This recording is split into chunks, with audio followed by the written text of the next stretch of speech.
Wewe Jumapili ulikuwa naye Mama Mudi kanisani? Tulikuwa kwenye semina. Mlikuwa kwenye semina. Sasa ina maana ni usiku wa kuamkia Jumapili. Usiku wa kuamkia Jumapili ndo amemfukuza mke wake. Kwa nini amemfukuza? Ndio hicho sasa. Sasa yaani alivyomfukuza tupo pale kijiweni. Umeona? Watu wakawa wanasemaje? Pale haitachukua muda mrefu, lazima tu Mama Mudi atarudi pale. Mimi nikaa najiuliza, sasa atarudi kivipi wakati Baba Mudi ameshamfukuza? Kumbe issue ambayo iko issue sio acha tu watoto. Issue ni kwamba ile nyumba ni mama yake Mama Mudi ambaye ni baba mkwe wake. Ndio aliwapa ile nyumba. Baba Mudi anaishi ukweli. Anaishi. Sasa eti yeye waliwapa kipindi kile anaolewa Mama Mudi kwa si ndo wa kwanza, si ndo mtoto wa kwanza.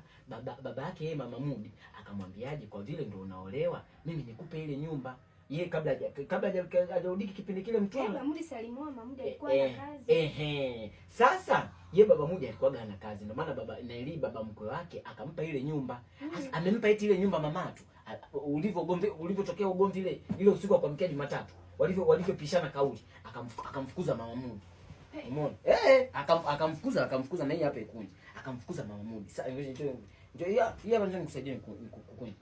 Sasa mama tu alivyokuwa anasema pale Mudi ameenda wapi? Mama Mudi amerudi kwao.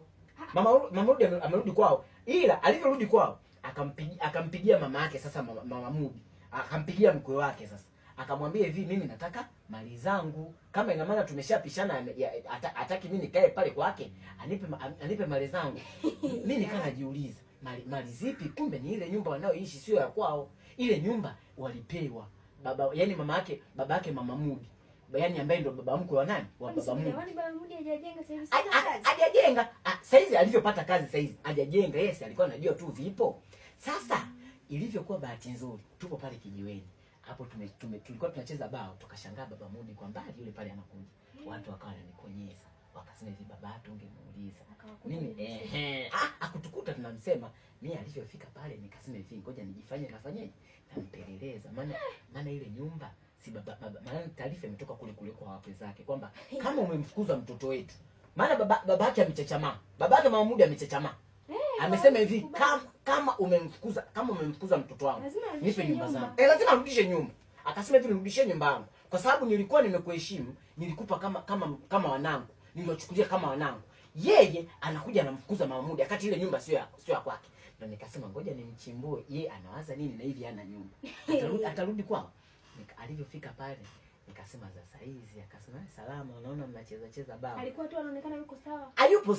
Hayupo sawa. Kwanza hata jasho linakuwa linatoa harufu jasho. Maana si Mama Mudi alikuwa anamuandaa shati alikuwa anamfulia mashati tu, amevaa mashati hajajikunja.